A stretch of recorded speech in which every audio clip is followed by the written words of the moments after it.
Alors, qui est cet homme ? Eh bien, selon la police russe, il s'appelle Armad Kourbanov. Il a 29 ans et il se présente comme un citoyen ouzbek. Il dit avoir déjà habité en Russie, près de la capitale, où il travaillait comme serveur. Depuis, il serait retourné vivre en Ouzbékistan et il a été arrêté hier à quelques kilomètres de Moscou. Toujours selon les autorités russes, il aurait avoué être l'auteur de l'attentat contre le général Kirillov. Voici un extrait de sa déclaration diffusée avec empressement par la télé russe. Ses propos sont évidemment tenus sous la contrainte et sous le contrôle de la police. Я приехал в Москву по заданию украинской спецслужбы. Я приехал, потом я покупал самокат, и через несколько месяцев приехал вещи для бомбы. Я это тоже принимал, потом все готовили и поставили дом, рядом дом генералом. И потом, когда он вышел дома, я нажимал кнопку. Почему я сделал это дело? Для чего?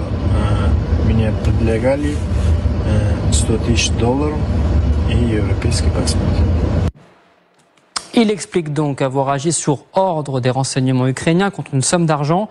Rappelons que Kiev a revendiqué l'élimination du général dès hier. Dans le détail, Armad Kourbanov dit avoir été contacté il y a plusieurs mois par des agents du SBU via une messagerie cryptée. C'est à ce moment-là qu'on lui aura indiqué la cible, le général Kirillov. Kourbanov se serait alors installé à Moscou pour espionner le haut gradé, noter tous ses faits et gestes et ses déplacements. Il aurait ensuite acheté une trottinette électrique avant de recevoir les explosifs venus d'Ukraine pour les placer dans la batterie. Cette même trottinette placée en bas de l'immeuble est présentée par la police russe comme l'arme du crime. Kourbanov aurait alors loué une voiture avec une caméra embarquée à l'intérieur, l'aurait ensuite garée dans la rue de l'immeuble de Kirillov. Elle filmait 24 heures sur 24 l'entrée de l'immeuble et retransmettait en direct l'image aux agents du SBU à Dnipro. Ce sont eux, à distance hier, lorsqu'ils ont vu le général sortir du bâtiment, qui aurait donné l'ordre à Kourbanov d'appuyer sur le détonateur. Ce scénario presque parfait du FSB, la police russe, est-il crédible ? Bien d'abord, il nous rappelle presque point par point des précédents. Souvenez-vous de l'affaire de la statuette explosive qui avait tué le blogueur militaire russe Tatarsky à Saint-Pétersbourg. Il n'avait pas fallu 24 heures à la police russe pour arrêter cette jeune femme blonde et qu'elle passe aux aveux avec à peu près les mêmes déclarations. Souvenez-vous également de la tuerie du Crocus City Hall à Moscou qui avait fait 145 morts il y a un peu plus de 6 mois. Là aussi, il n'avait pas fallu 24 heures avant que les agents du FSB arrêtent plusieurs hommes présentés comme les terroristes en bois, en périphérie de la capitale. Là aussi, ils avaient avoué dans la foulée. Bref, à chaque fois, les autorités russes prises en défaut veulent montrer qu'elles agissent vite en seulement quelques heures. Peut-on y croire pour cette nouvelle affaire ? Le doute est permis. Écoutez Vincent Crouzet, ancien agent de la DGSE.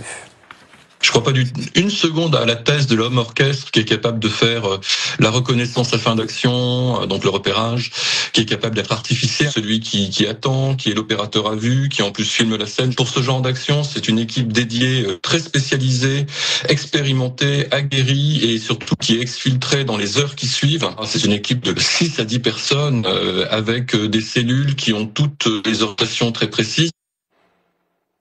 Merci Quentin.